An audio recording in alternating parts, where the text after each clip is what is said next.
Well, we can speak now to the founder of the International Network for Aid, Relief and Assistance, Arwa Damon. Arwa, thanks so much for being with us. I mean, we're seeing some of the latest pictures there from Gaza, the absolute destruction, the bombings continuing unabated. What's the latest you're hearing from the ground there?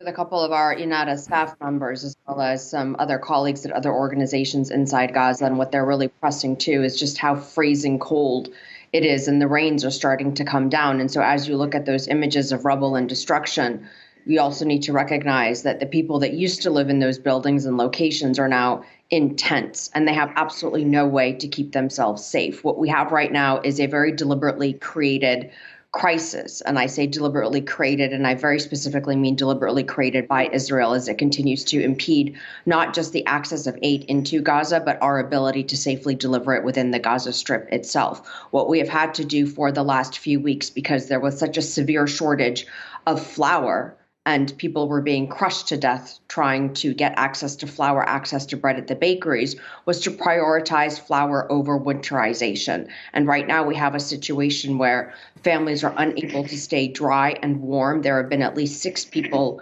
who effectively froze to death. They died of hypothermia. Among them, 5 toddlers, infants, babies, many of whom were newly born, whose families talk about how they woke up in the morning and just looked over at their newborn baby and saw that they weren't moving and that they were icy cold to the touch. It's an impossible situation to be in because of the low number of trucks that are being permitted access into Gaza. Humanitarian organizations are having to make this absolutely atrocious calculation between, do we bring in flour to feed the population, or do we bring in winterization so that they don't end up freezing to death?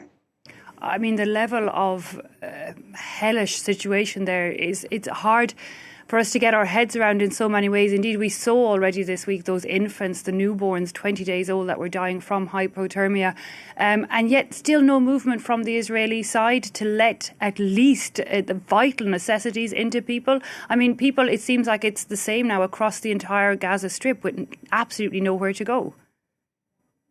It is a very similar situation across the Gaza Strip with slightly different dynamics. And the way that Israel lets aid in, the very little aid that it does allow in, is rather illogical. So you heard me there talking about the flour crisis. This is a situation that is being faced in southern and central Gaza. The irony is that in Gaza City itself, there's plenty of flour. Israel is allowing plenty of flour into Gaza City. But we as aid organizations are not being permitted to, for example, move that flour from Gaza City and be able to use that to feed and provide for the population in central and southern Gaza. Look, I've been to Gaza 4 times this last year. And every single time when I go in, despite Israeli and American pronouncements that aid is being allowed to go in, it's quite simply not true. Every single time I do go to Gaza, the situation, which is already horrific to begin with, just somehow ends up becoming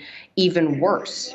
We are being blocked at every single step along the road when it comes to safe aid delivery. And it's not just an issue of how many trucks Israel is permitting to enter every single day. It's also Israel's refusal to either secure the routes that it permits us to use within Gaza itself, because our movements to collect the aid, the roads that we use, are all dictated to us by Israel. And we have repeatedly, due to the looting and criminal activity, been asking for alternative routes or for Israel to secure the routes that it dictates, again, our use, or for it to, at the very least, allow for us to be able to have some sort of security on our convoys. But any attempts to use the remnants of Gaza's police force, those have all been bombed, which leaves us in this entirely impossible situation.